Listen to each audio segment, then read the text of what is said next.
reflect on a few things, but also to round things up with the message that I'm going to give with some positivity, some optimism, and things that we can actually do. Because in the end, it's important to be informed, but it's also important to be able to have an action plan and to do something. That is the key of all of this. And it's great to see you all. And if you're watching this later on, thank you for doing that. If you have subscribed, thank you very much for doing that as well. And if you haven't subscribed, consider doing so, whether paid or unpaid, meaning free. It would be greatly appreciated as well.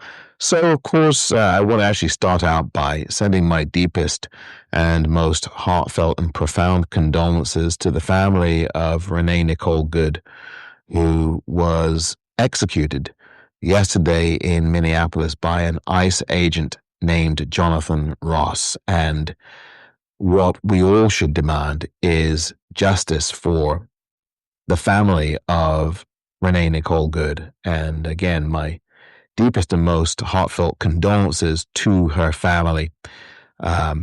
Just a horrible, horrible thing that has happened, obviously, and it has happened sadly many, many, many times in this country to Black people for sure, and brown people, and from time to time, white people as well. And, I kind of look at some of the news and look at the New York Times, which is a good and bad newspaper. I mean, it's good because there's some good reporting that's done there, but it's also not a great paper in some ways because it often, usually in very many quarters of that paper, stands up for the establishment, But it doesn't mean that it's a terrible newspaper. There's some excellent reporting that's being done by the New York Times in many ways, including analyzing the video that we saw yesterday, we're traumatized by.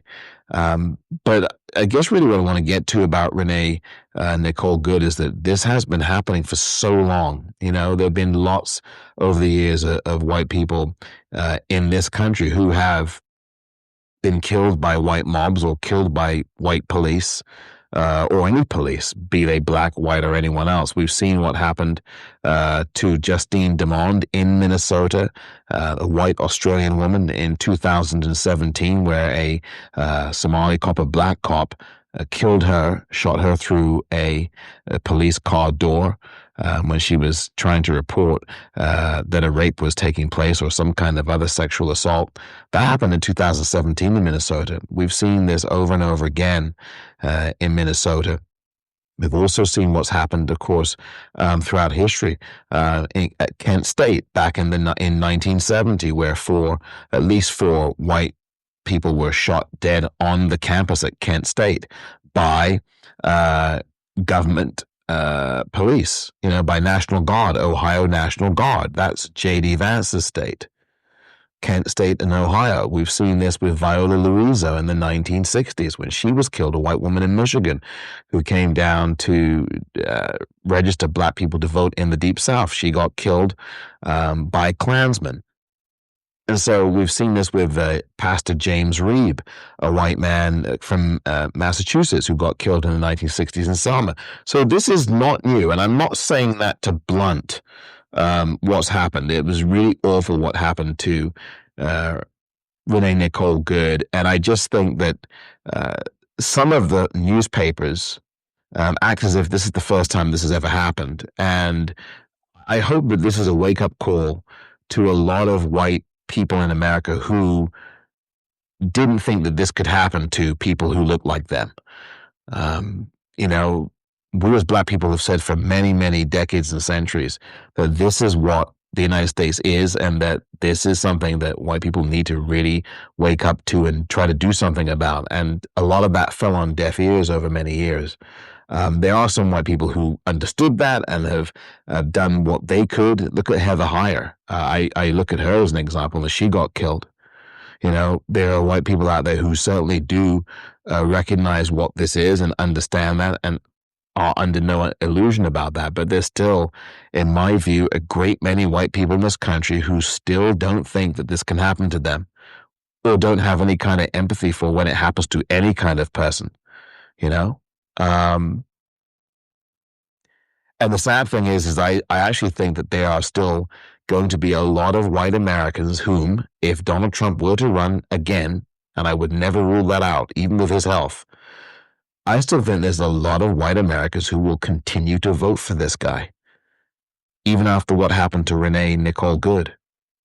I think that is something that could happen. It wouldn't shock me whatsoever. It really wouldn't.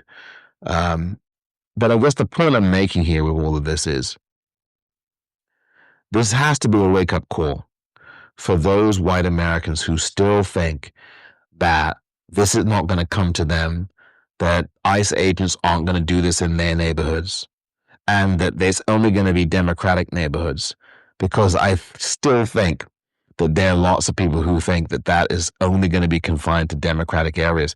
It never happens. If you look at history, this goes everywhere. It really does. And so my point with starting with Renee Nicole Good is to first pass on the condolences as I did, and then second, to just really explain that this is not a one-off. And sadly, I think there's going to be more of this. And I think it's going to get worse before it does get better. And then that's where I'm going to get to at the end of this Substack about things that you and I can do. I also talked about, or I should mention now, again, what happened in 1964 in Mississippi, where the 3 civil rights workers, 2 white Jewish men and 1 black man, who were killed by police and the Klan on June the 21st, 1964. So history is really important because we understand through history that these things are not first in the making. White Italians getting lynched in the 1930s in South Carolina and in Louisiana, here in the United States. I mean, this is not the first rodeo, and this happens to black people all the time. And, this is just important to realize that this is, we've been telling white America forever that this is something that is not going to only stop at us. And so pay attention. Malcolm X said that, Dr. King said that, James Baldwin said that 60 years ago and more. So that's the first thing I want to start with tonight. And I also think the second thing I want to get to is I think sometimes here on Substack, I get the feeling that people are stating the obvious too much. Now, listen, I could admit that sometimes I state the obvious quite a bit, and I think some of the people who get vast audiences really kind of, I think sometimes, while very informative, engage in a very kind of last week type of thinking. I really believe that we have gotten past the stage, or I think we are, as mature adults and aware adults and as students of history, have, I think, got past the point of the obviousness. And I still think that there is someone here who are very high profiled, who are talking in thinking and language that was very much last week or last year, kind of like they just got to the realization that this stuff is serious. And you and I know that this is very serious. And so our thinking has to evolve beyond the obvious. And not only does our thinking have to evolve beyond the obvious, we have to start doing. And I think what is very true is that people are inundated. Whatever media that we choose to watch or consume or listen to, we are inundated. And I think that what we can do is focus more locally. And I think you've probably heard people say this before. I've said this before on the Politicrat podcast. We do need to employ a local focus at times like these. Because if we're only focusing on the federal level, then it really will consume us, and we will have a crisis of what can we do? We can actually do a lot of things. But I think one of the most important things that we can do is start where we are in our local communities, where we are. In fact, the Minnesotans and the people in Minneapolis yesterday, including the late Renee Nicole Good, they started exactly in their communities, where they are, where they were, trying to be a force of good, being observers, being nonviolent, which is very, very important. Being peaceful, very, very important. Utilizing our First Amendment rights to speak. And I think that in our own way, we can all do something like that. It doesn't have to be an observer and being in the street like Renee Nicole Good was. It can be small things, whether it is protest, marching, writing to your local leaders, listening in or sitting in at meetings at the local city hall. It can be something small but effective for you. When we ask ourselves, what can we do? Think about what we can do or what you and I can do in our own local neighborhoods. Whether it is attending a public hearing or a neighborhood watch meeting or a local meeting from a local politician, these things are so important. And it's very, very easy for us to be discouraged in these moments. I made a very conscious effort this evening, and thank you for joining me, and I won't take up too much more of your time. Every time I say that, I tend to take up too much more of your time. But I made a very conscious effort not to do what I see a lot of people on here do, is to shout, and understandably, and express our pain, understandably, about what happened yesterday. We should all do that, whether it's on here or on some other social media platform or on a podcast or privately. I'm not saying we shouldn't do that, but I made a very conscious effort tonight to only say a few things about what happened yesterday at this stage, because we all feel very traumatized by it. If we're human beings who have souls, we do. And try to talk about what we need to do. And one other thing that I want to get to before I even get to the other things about what we need to do and the local situation is I really hope we can get away from, well, Renee Nicole Good was a citizen. To me, that does not matter whether she was a citizen or not. What matters is she was a human being. And that should always be the priority. And not this focus on citizen or non-citizen, because as I've said before, does it make it any less painful if she wasn't a citizen? I mean, again, that kind of thing, we get caught up in citizen versus non-citizen or Democrat versus Republican. And yes, the Republicans are terrible and we need to vote them all out. There's no question. And yes, the Republicans are awful. Okay, yes. Okay. That is absolutely true. We need to vote Democrats in across the board, Democrats who are going to do the things that we want to get done. The most important thing is this person was a human being. And one of the things I think that I see on this platform and all across the media sphere and in our culture is this dialogue about one versus another, one polar versus another polar opposite. One party versus another. As I said the other day on here, and MJ knows this, and MJ was the one that coined this, right and left, they're both part of the same bird. No matter who you are, we're human beings. And I think in this country, a lot of times in some of these dialogues, we get away from that. We've gotten so far away from that. Obviously, the administration, the regime has gotten so far away from it because they're now dehumanizing people, right? So we've gotten away from that core. We need to get back to that. So that's the one other thing I wanted to say about what happened yesterday. I want to get back to the things you and I can do locally, because that's so important. What we need to do is local. We need to ground and fortify ourselves in locality, in the institutions locally, and ask ourselves and point to and ask ourselves, are the local institutions failing? Is our city council completely dysfunctional? Is the people or all the people who pick up our trash in our streets, are they completely off? Have they lost the plot?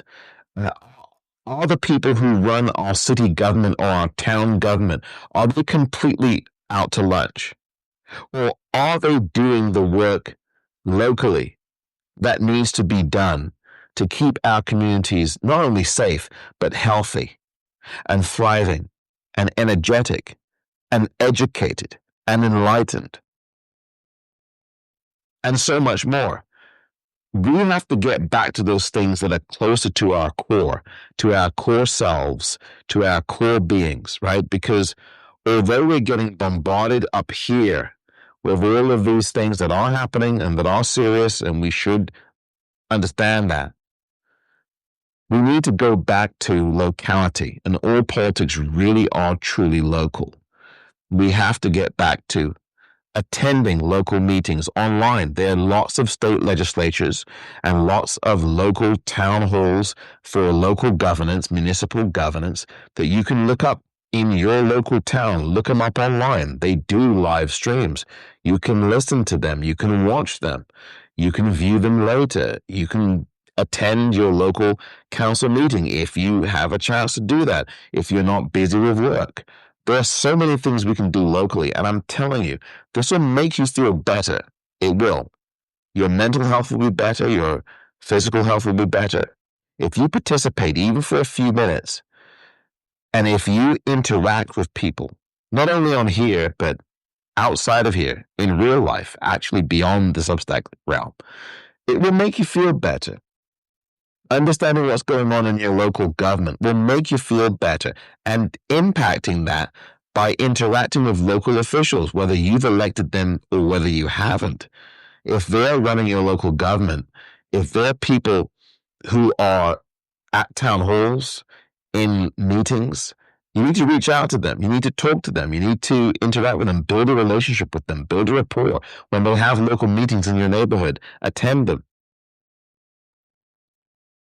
Have an idea of what is on your mind, what's on your heart, the kinds of issues locally that you believe in, that you want to reinforce to your local representatives. I think that's very important. And it's not to say that we cannot call Congress. We certainly can. We can call the U.S. Congress, right? We can do that. We can call 202-225-3121 and put pressure on the U.S. Senate to pass ACA subsidies for 3 years, because the House did that today. We can do all those things, and that's important. Great. We should do that and fine. But locally, people who are like-minded in local communities, we need to reach out to those people. Let's say, for example, you go to a book club. Maybe you have a book club locally, right? And maybe you go to that local book club once a month, twice a month, you meet in person, or maybe you meet virtually. You read these books, you discuss these books that you read. How about having a local politics club? A local group of people that you are comfortable with, people who are like-minded, people you feel comfortable around and you can trust, who you can meet with virtually or in person once a month. Talk about what's going on locally. You might talk about what's going on in the state. You might talk about what's going on federally, but it's so important that we build communities beyond Substack. And in some ways, it's a very cliche sentence. Oh, we have to build the community. You've heard lots of people on here say that. And I agree that we do. But I don't believe we should be building a community just so that we can vent. I mean, I think it's important that we vent, but I think that there's more than one way to vent and more than one place in which to do it. Because doom scrolling is not an option. Doom scrolling is not an option at all. We cannot afford to do that. We cannot afford to be in silos where we narrow the focus to the point in which we feel despair and we're isolated. And as you get older, that's very challenging. It's very difficult. But I do think, and I do insist with, dear viewer, that localizing and joining groups of people locally, joining organizations locally, and they don't even have to be political ones per se. They could be around a cause that you really like, and I know politics runs through every thread of our lives. I know that, but what I'm saying is, what about some organization that deals with, say, for example, off the top of my head, um, treating people with HIV,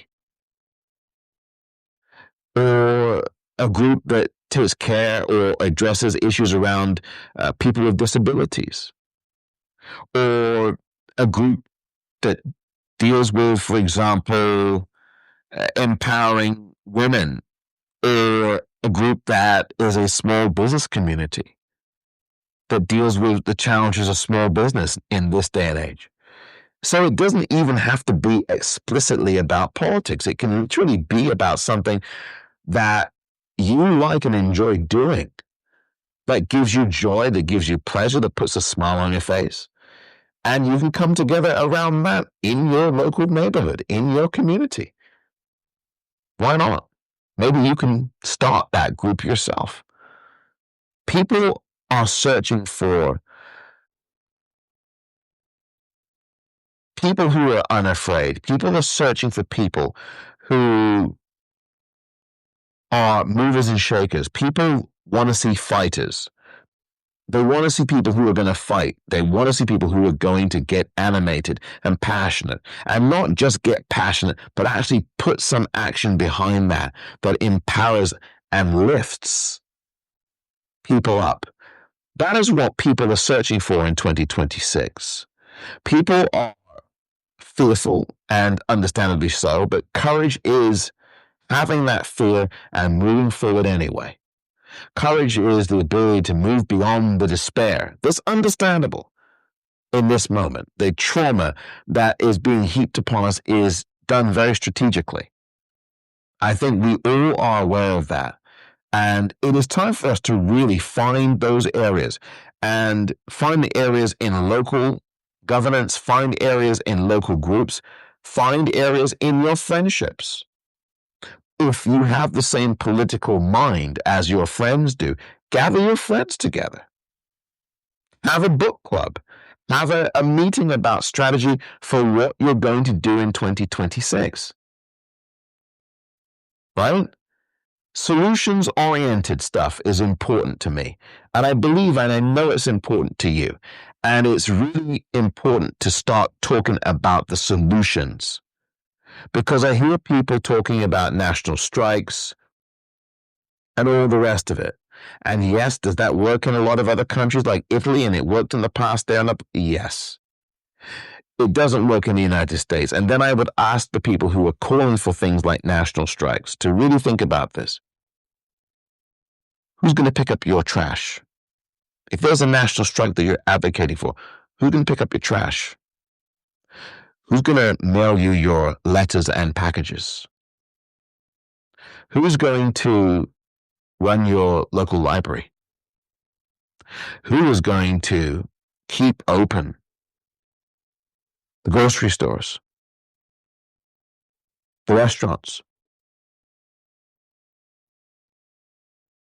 That's just a few of the things. Who's going to run the fire department, and who's going to put out that fire in your neighborhood, or maybe in your house, God forbid? Just yesterday, we had the 1-year mark of the Eaton fire and the Palisades fire in Los Angeles, here in California, in Los Angeles. So if you're calling for a national strike, those people who do that on here, think about those things. Think about these things, and think about the logic or the illogic of calling for that and actually having that happen. And realizing that if that really happened in this country, not only would the place shut down, but you would shut down. Who would be running your public transportation? How would you get from A to B? If everybody did a national strike, you've got to think about those things. And I think that we can be very reactionary, and reactionary is a term that's uniform. It's not left or right. That's human, and we need to get back to that. But I really do say to you tonight, in a few more minutes that I'm going to be speaking here, is that we really do have to start being solutions oriented. And I think there is a certain level of comfort, and I do this too, of listening to folks on here who have great guests. And I really want to start getting guests on here who may not be as high profile, but guests who are actually people who know what the heck they're talking about. And may not have the high profiles that some guests do. And that's all well and good. I'm not, again, I'm not a hater of any of these folks. I think a lot of these people actually do a good job. Some don't. And I don't want to name names. Some people I think are very false and fraudulent.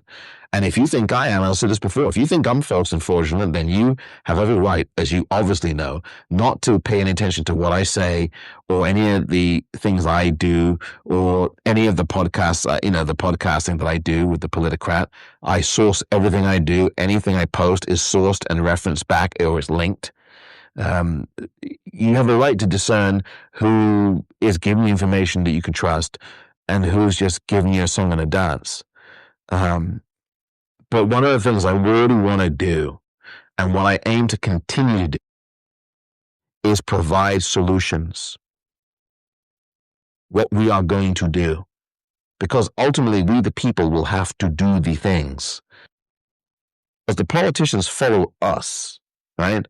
The politicians don't do these grandiloquent things because they're doing it out of the kindness of their own hearts. And there are people who are decent, who are politicians, if I can say that, who are actually decent people. And there's a few who are, whose hearts are truly in the right place.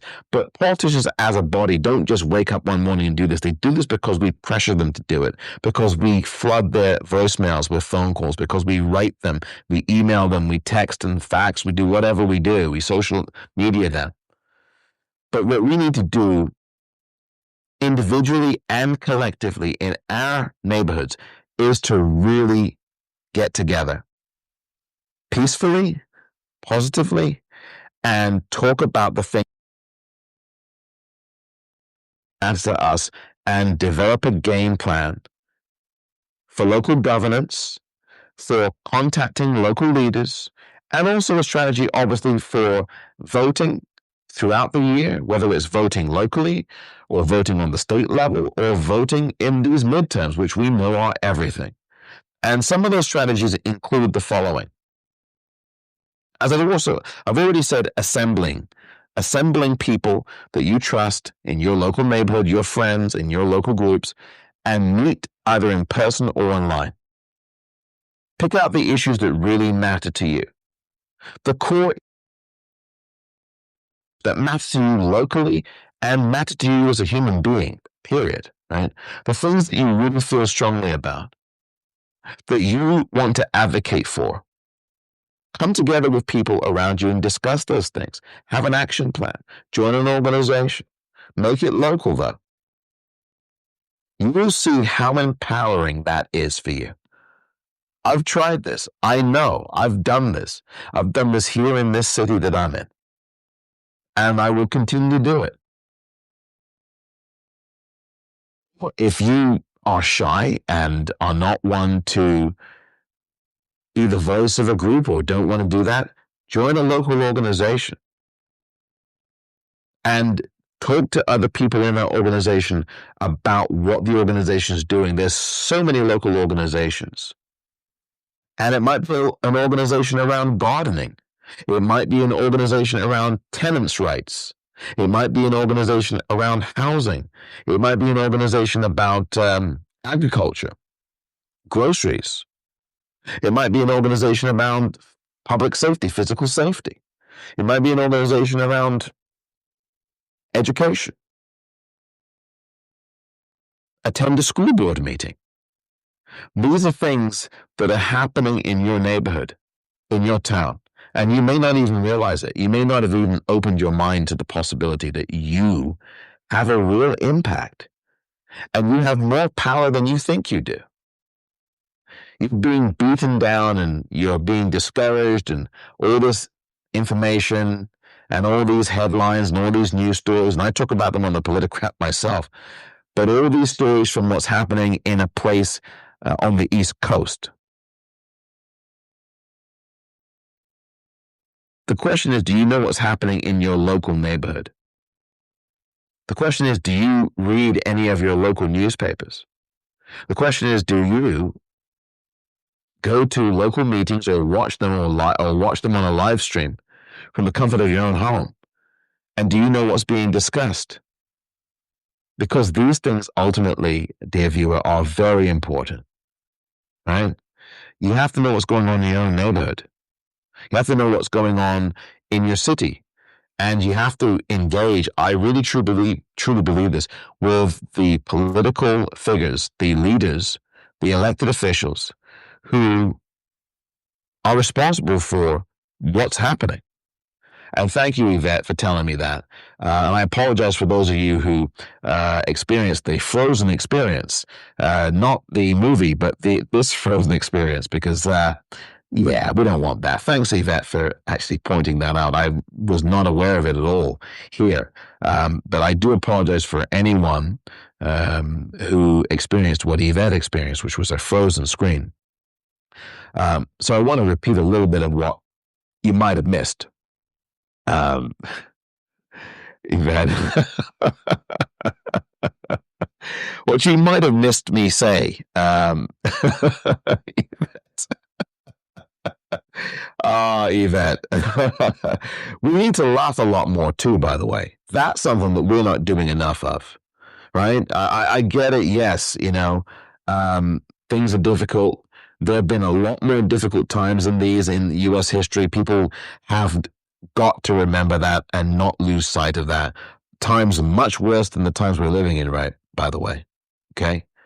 I know it's hard for people who aren't students of history who didn't experience this to believe that or understand it, but it's true. But we need to laugh a lot more, and I'm going to get to that with the final part of what I want to get to, so I'm kind of previewing that. But what I was saying before I was so rudely frozen is that we really do have to meet with people who are like-minded in our neighborhoods, in our communities, in our neighborhood blocks, talking about safety, talking about issues that we should really unite around, like the environment, unite around things like food, and food insecurity, or as I say, hunger, unite around other issues that are really important to us, having our trash picked up, all kinds of things. And I think it's important that we contact our local officials, meet with them, try to meet with them, communicate with them, watch live streams of what they're doing, because there's lots of local town hall meetings that happen. There are lots of things that happen in municipal governments that may be live streamed in your neighborhood. Go online, do a search for them. Listen to what they're saying. Look at them. Request a meeting with your local elected officials, whether you voted for them or not. I think these things are really important around voting. I think it's really important that when you meet with people in your neighborhood, you have a strategy about voting, right? Speak to people that you know who did not vote in 2024 and educate them for a few minutes, 5 minutes, 10 minutes, about why it's important for them to vote. Educate them. But don't lecture them, right? Ask them what they care about. And then, with your education and your knowledge, say to them, well, what you care about is a very important thing that only gets really resolved by voting and by communicating with the people you vote for. Because this person in your local area is in charge of taking care of and addressing the thing that you care about. And this is the person that has the power to do that. And therefore, you need to be able to vote. You need to vote because this person takes care of the thing that you care about.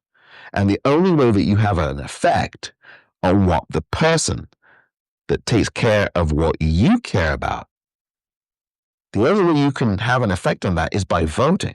So these are the kinds of conversations you and I need to have with people who did not vote in 2024. People that you and I know who did not vote. Because ultimately, the people who did not vote in 2024 are the very people that we need to start talking to right now in January of 2026. We need to ask them why they didn't vote. We need to ask them what they care about. And then we need to educate them. Listen and educate, right? Have a conversation with these people that you and I know. There's someone in your family who did not vote in 2024, and you need to speak to them. And you may not be on speaking terms with them, but do it out of love. But lots of people didn't vote. Yvette is quite right. As I'm reading what she says here, and she writes over 80 million people didn't vote. Absolutely. Yeah, it's a very true story. Yvette, you're absolutely right. Right?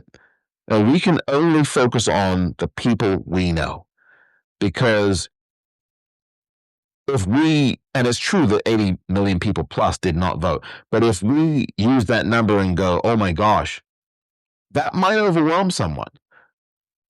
It's a fact, and it's important to state that fact. But we have to do what Joe Madison, the late great Joe Madison, the Black Eagle, who used to do a show on Sirius XM on the Urban View, channel 126, he's no longer with us, said this: how do you eat an elephant? Not that you want to eat an elephant, but how do you eat an elephant? One bite at a time. So these 80 million people, how do you deal with this? You deal with a small portion of that number. Deal with two people that you personally know who told you that they did not vote. Deal with those people. Listen to their concerns and talk to them. That's the work we can do, you and I.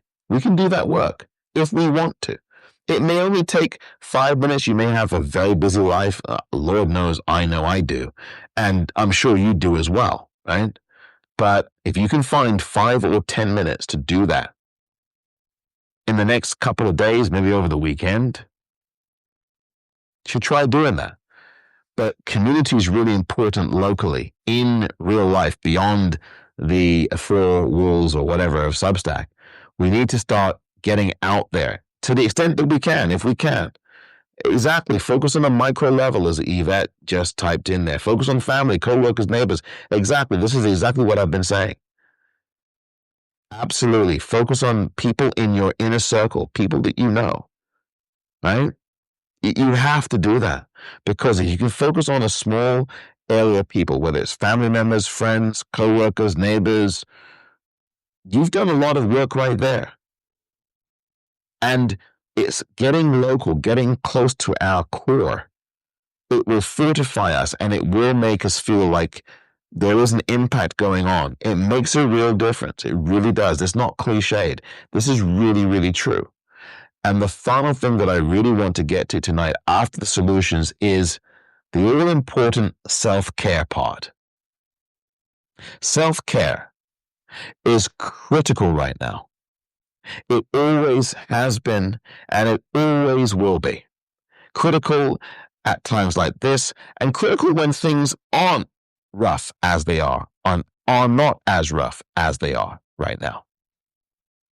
And we need to keep talking about self-care. I wrote a story on Substack back in August of last year about this. I'll have to update that one as well, perhaps. But I wrote I should restack it, though, from August, which I would love for you to read again if you have read it. And if you haven't read it, please do. I'll restack it at the end of this.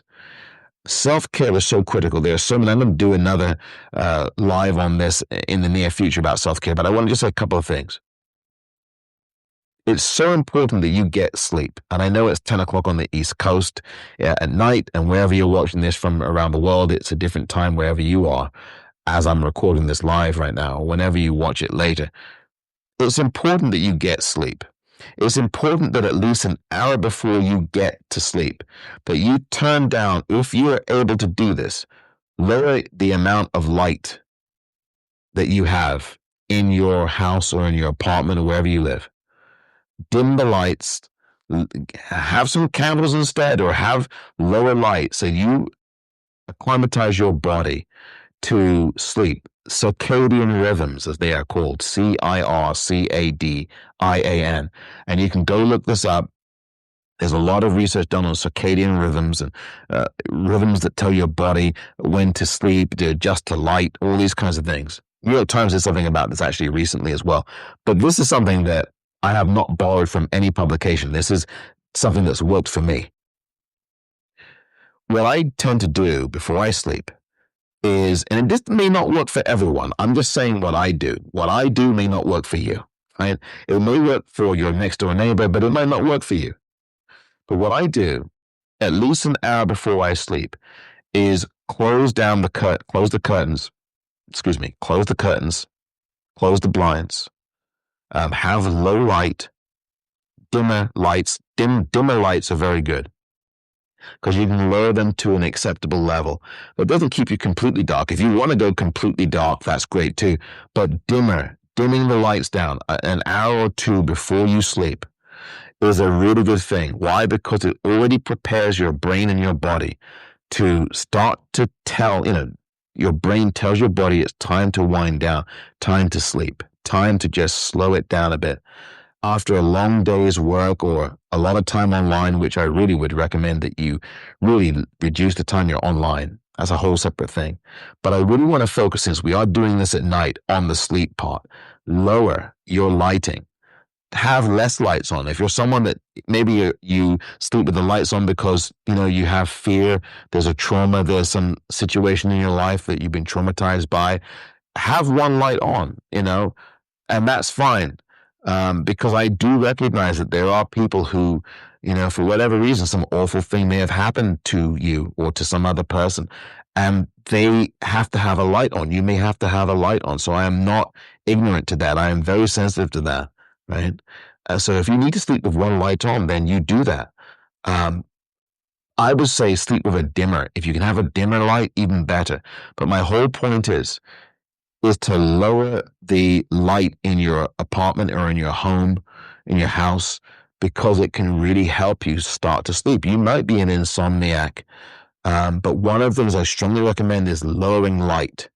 It really does a good job for me. It really works. And I've not traditionally had issues sleeping, but I find that my sleep is even better when I do this. It's worked for me. I'm able to get a lot more sleep than I've had. And another key thing is, please don't drink coffee before you go to bed. And you may be a coffee drinker to the utmost. I don't drink coffee. I've stopped drinking coffee for more than 30 years now. And I am glad I've done that. But if you can resist drinking coffee at least a couple of hours before you go to bed, you will have an easier time going to sleep. You may still have some problems with sleep, but it will help you. And, alcohol at night, not a good idea. And I understand maybe there is a ritual or a habit that you have that maybe alcohol makes you sleepy. Maybe that happens for you. Maybe that works. But your sleep is not going to be, and I'm not a doctor, because I've got to say that here. I'm not a doctor. Got to make that very clear. But alcohol is something that is a depressant. It absolutely ends up disrupting your sleep, and it's not. You don't want that, right? So these are important things. Self-care for sleep is very important. Sleep with, if it's, you sleep with whatever layers you need or don't need. If it's cold, sleep with whatever layers you need. And I would also advise for better sleep is to put on some stockings or some socks, sleep with some socks on. That can help with sleep. But the reason I'm saying all these things is after a long day at work, you don't want to keep being wired up. Coming home from work, I would advise, if you're coming home from work or if you work from home, go into your bedroom, go to your bed, and for 5 or 10 minutes, just after you finish work, go straight into your bed and lie down. Close your eyes for 5 or 10 minutes. All right? Try not to let anything interrupt you. No music, no music, no music. Just lie still with nothing for just 5 or 10 minutes. If you have kids, tell your kids, if they live with you, I'm just going to have 10 minutes here of sleep, or 10 minutes of rest. I'm going to need you to just let me have that, and I'll be with you after that. You need to take care of you, right? And I do wonder See, this is one of the reasons why I will never be on Substack every day doing these lives that you're watching. I respect the people who do lives 15 times a day. That's great. If that works for you, floats your boat, perfect. I won't do that. I won't. Not only because I have a busy life, but because self-care is really important. I really think self-care is so critical. It's so important. And I hope that the people who do lives a million times a day take some time for themselves, not just for a holiday or a vacation, but also every day. Take time out. It's so important. Connect with your family, connect with yourself, connect with your friends, connect with people you love out there, right? You've got to do things that make you feel good, right? That give you pleasure. That's self-care as well, right? It might be reading a book. It might be gardening. It might be knitting. It might be sewing. Something that actually might relax you. Sewing might relax you. Knitting is something that's very therapeutic, that relaxes people. I've never knitted, but these things are very important. And nature is another thing. And Yvette, I was just about to. Yvette, you steal my thunder. But Yvette's correct. I've said this before many times, and Yvette has just said this in the chat here. Being out in nature is very important. If you are able to get into nature, that's a critical part of self-care, especially during these times. And maybe it's cold where you are in the world. Maybe it's freezing cold. Maybe it's raining. Maybe it's pouring. Maybe the old man is snoring. Well, whatever the weather is, you need to be out in nature. If you have any of it near you, right? Because everybody doesn't, and everybody can't get to within 5 minutes of nature. I'm very fortunate. I'm able to do that. And there are people who do that. But if you cannot get someone to drive you out there, 5-10 minutes, take a bus ride. If you can walk out to nature, do so. Spend a half an hour in nature. The greenery, the trees makes a big difference. I did this after I finished work. Today I did that. You have to do it. It just puts things into a frame, and it puts things into perspective, and it also gives you a sense of being outside your head, right? Being in the outdoors, looking at the trees. Connecting yourself to nature is so very important. Connecting yourself to the water, if you have a beach or some kind of lake or pool or something near you, is really important. Drinking lots of water is very important. So these are the kinds of things I highly, highly recommend to you, dear viewer. And I'm going to do a Substack individually that focuses a lot more on this, because I've talked about this a number of times on Substack. I've done this on the Politicrat podcast a number of times. I've written about this, and I'm going to restack the self-care guide that I wrote with the proviso on that guide. And again, now that I am not a medical doctor, but I do think it's important to pass along some tips that have worked for me individually, that may work for you or may not work for you, right? Because I do acknowledge that people, that what works for one person may not work for another. What works for you may not work for me. What works for me may not work for you. But I just wanted to say those things because I think it's important to talk about what we can do. Because each and every one of us, each and every one of you watching, has power. You may not think you have a certain amount of power, but you really do. The fact that you are alive is a powerful thing. The fact that you are alive in these times is a powerful thing. And you have to be a testament in your own soul and in your own heart that you're here. The question becomes, what do you do with your existence in these times? Do you give up? Or do you recognize that things are tough, but resolve in yourself to do one thing that will move the needle? It doesn't have to be this huge thing, but one thing a day perhaps, that makes you feel good, that will move the needle forward. right? It doesn't have to be this massive, big thing. We are taught that we have a massive thing, but small things make a difference. Small things are the big things. And when I do these Substacks, I don't just want to talk about the obvious things. And I want to educate, and I want us to learn from each other. And I want to talk about some of the stories that affect our lives. Yes, yes, yes. And educate. Yes, yes, yes. Those are all important things. But again, I want to return to what I started with. We're all human beings, right? And we may not agree on every single thing, and we may not all agree on the politician that we would like to see run in 2028 or whatever. But we can all agree on this. We are human beings, right? We can all agree on that. And we all, right, need self-care and love and guidance and sleep. We need sleep, which is why I'm going to sign off now in about another minute. And thank you, Yvette. Great tips, writes Yvette. Great tips, Omar. We really need self-care more than ever. We're all under great stress and traumatized. 100%, Yvette. Thank you for those comments. We all are. We have different levels of stress. We'll have to identify what those are. That's another thing. But self-care is tremendously important. And self-care for you, for example, might be speaking to a counselor, speaking to a therapist. You might go to couples therapy, right? You might do that. Hey, you're having an issue in your relationship or in your marriage or in your with your significant other. There's some issue that's going on that you know, that's stressing you, that's a stressor for you in a relationship or a partnership or a marriage. Yeah, you know, a form of self-care is actually going to a therapist, a counselor, marriage therapist, a counselor, someone you trust, because there are some counselors who they're just awful.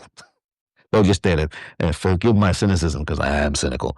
Forgive my cynicism here. But, you know, some of these folks are complete frauds. But there are a lot of people who are not frauds, who actually are invested in the work of listening to the kinds of things that you and your partner, you and your spouse are going through. You know, something with your kids that might be happening. But self-care is to address that, to talk about it with your partner, with your spouse, and with a counselor. There's no shame in doing those things. There's a stigma around all of this kind of thing. But self-care is critically important. And that's why I spent a lot of time talking about that. I want to spend, and I will continue to spend more time talking about the things that you and I can do, the peaceful things that we need to do, because it's about peace. I get very wary when I see people talking and saying all these things on these platforms, including this one, and they start talking about things that are violent. Run away from those people as far as you can. Block them, get away from them, okay? We need to be talking about peaceful things, things that we can do. We need to be our best selves, especially now, but at any time. It's a brand new year, brand new week of the year, because this is the first day of the second week of 2026. A week ago today, it was the 1st of January. A week from today is Dr. Martin Luther King Jr. Day in the United States, right? I want you to do some homework for me. I'll do this homework myself, right? It's not just about homework for you. It's homework for me too. Think about what you want to accomplish between now and the 15th of January, which is Dr. Martin Luther King Jr.'s birthday. I should make that clear. Not his day, it's his birthday. His day, the day is the 20th, right? So whatever that date is, the 20th, the third Monday in January is Dr. Martin Luther King Day. So I want to correct that, his holiday, right? But next Thursday, a week from today, is Dr. Martin Luther King Jr.'s birthday. Let me make that clear. So I want to apologize for the confusion. Dr. King's birthday is next Thursday. I want you to write a list of things, or even one thing, it doesn't have to be a list, of things that you want to get accomplished between now and next Thursday. That's what I want you to do. And I want you to try and see if you can accomplish that one thing, or two, or more, between now and next week. Write it down. I want you to do that, because I'm thinking of one thing I need to get accomplished between now and next week, and I'm going to try to get that done. You and I can do this, all right? It's about the doing part. The education, yes, I will be providing some of that, as I like to think that I do. I know I do. But the things that we can do, right? We can do things. We can activate ourselves in a really positive, life-affirming way that really makes a difference to the people around us and to ourselves. We can actually be the inspiration for each other and for the people around us. And we can uplift not only ourselves, but the people around us by the small things that we do, the positive things that we do. And we do have to take care of ourselves and each other. We do have to find the things that bring us joy, pleasure, happiness. We have to identify what those things are. And we also have to remember that time is so very precious. So we have to do important things with our time. And we need to get rest. We need to relax. We need to get sleep. We need to take care of ourselves. We need to be healthy people, right? Especially during these times, right? Self-care. Whatever your diet is, that's you. I'm not going to tell you what to eat. I think it's important to eat healthy, but again, with grocery prices as they are, that can be a challenge for lots of people out here. But what I am saying is drink lots of water. If you do nothing else, drink lots of water, okay? And get a good night's sleep as best you can. Okay? I really want you to do those things that are life-affirming for you. It's very easy to get on here, and I've done it too. I'm completely guilty of this, of railing against what's wrong in the world. I've done that on my podcast a lot, but I also on my podcast provide solutions for the things that we can do, things that are not unrealistic, things that we have the power in ourselves to do. And I also talk a lot about self-care, about health, about the things that really we can do to make ourselves better people, right? And it's a journey for all of us, because in the end of the day, yes, there are bad people out there and good people, I say, but I like to say that it's about being better people, because I think good and bad are very finite terms. And I think it's about being better, because when you say it's about being better, that suggests evolution and growth, and that there's room for all of us to grow. Good is very fixed, and it tends to mean that, hey, there's no place else for you to go, right? But being better is what we should all aspire to be. Not being good, but being better. Because that says that there's room for us to grow and improve and to evolve. And we all are works in progress. You and me. We're all works in progress. We all have our flaws and our faults. And as education says, drinking water, and I mentioned this earlier before education came in, but education is quite correct. Drinking water and rest is great for kidney health. These are all very foundationally proven to be true things for medical health, for mental health, for physical health. Medicine has provided research around all these things. Medicine has also provided research that alcohol, and a report was put out in 2025, I think, before Joe Biden left the White House, that she talked to, and I have this report still somewhere, the reports about alcohol and cancer risk. But there's lots of ways that people deal with these traumas, right?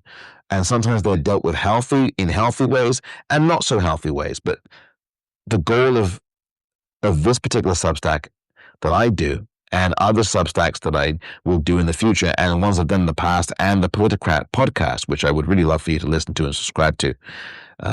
And please subscribe to this Substack as well, whether paid or unpaid, paid subscription or free subscription. If you like what you're seeing here and what you've seen tonight, then please, free subscription will do, or a paid subscription would do. I appreciate you either way.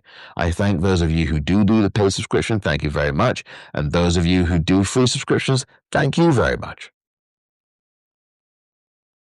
That we need to be healthy. We need to invest in the things that we can do, the positives. And yes, we have to talk about all kinds of things, but local level, and talking to our families and friends locally, or even if they're not local, talk to people, connect with them, meet them, talk about the things we need to do, put out an agenda item that matters to you, things that matter to you. on an agenda item. Draw them up. Discuss them with your friends and like-minded people. You can do that. You have that power.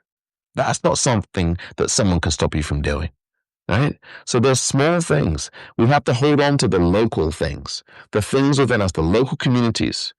Being part of the local community is very important. All politics is local. And again, let's come together around those things in your own neighborhoods with people you know, your friends, your family. You know, there's book clubs, as I said earlier. Have a politics club. Have a gardening club. Do something with other people that gives you pleasure and joy, but also you can talk about the issues of the day. Talk about things that are on your heart and soul. Talk about them with your partner, your spouse, but also talk about things that fire you up and make you want to do positive things, good things, healthy things, safe, peaceful things. Talk about them with people that share the same view as you. Talk to your elected officials. Talk to them about the things you want them to do. They have to answer to you. And at the end of the day, you are your own best advocate. So take care of yourselves. Please be safe, be careful, all right? Be aware, but also be good to yourself, all right? And remember that you have the power. So as I sign off on this night, please take care of yourself. Good self-care. Get a lot of sleep, as much as you can get. Drink lots of water, all right? And if you can exercise, please do 20 minutes of exercising a day, whether it's walking, if you're able to walk, whether it's being out in nature, if someone can take you out in nature, whether it's swimming, whether it's some kind of yoga or meditation, mindfulness, calisthenics. You have the power. And you can do it. All is not lost here at all. You have something special in you that can make all the difference. I just want to keep you focused on that amidst all the other stuff that's going on out here. All right? And being on Substack 24 hours a day is not self-care, okay? It's not. Spend a portion of the time in your day connecting with people in real life, in your life, by phone, in person, and find a community of people in your neighborhood who really want to achieve change and do positive things in the world. Thank you, everyone, for watching. It's been a great pleasure on this Thursday evening. My gosh, it's almost Friday. My goodness. Thank you very much, Yvette, for your kind words and education. Everybody else who has watched, contributed, and all of those of you who are going to watch this later on. It's been a great pleasure. Please subscribe, won't you? Hit the subscribe button, smash the hearts, all the rest of it. Thank you so very much for doing that tonight. Wherever you may be across the world, remember, you have the power to do something positive and life-affirming. You can do it, okay? We're back again another time down the road here in the next few days. I don't even know when, but yeah, I don't do this every day. But thank you very much for subscribing, and take care, and happy Friday to you, education. Really appreciate that. Everyone watching, please be good to yourselves. Have some fun. Laugh a bit, because one other thing I want to say again, make sure you have a laugh. Laughing is healthy for you. So laugh. Find something comedic, funny. If you want to go to a comedy club, if you believe in that, if you like that kind of thing, go and do it. Watch a funny movie. If it's a favorite of yours that has you laughing all the time, please watch that movie. But maybe not before you go to bed, because you need to get some sleep. And speaking of sleep, yeah. I think it's time for us to say goodnight. So Happy New Year to you, education, and Happy New Year to all of you here on this January 8th. It's not too late to say Happy New Year at all. And it's certainly not too late to do something positive for you and people you know and love and care about, okay? So do it. Achieve that one thing. That's your homework between now and next Thursday, which is Dr. King's birthday, okay? Take care now. Have a good night. Thank you for watching.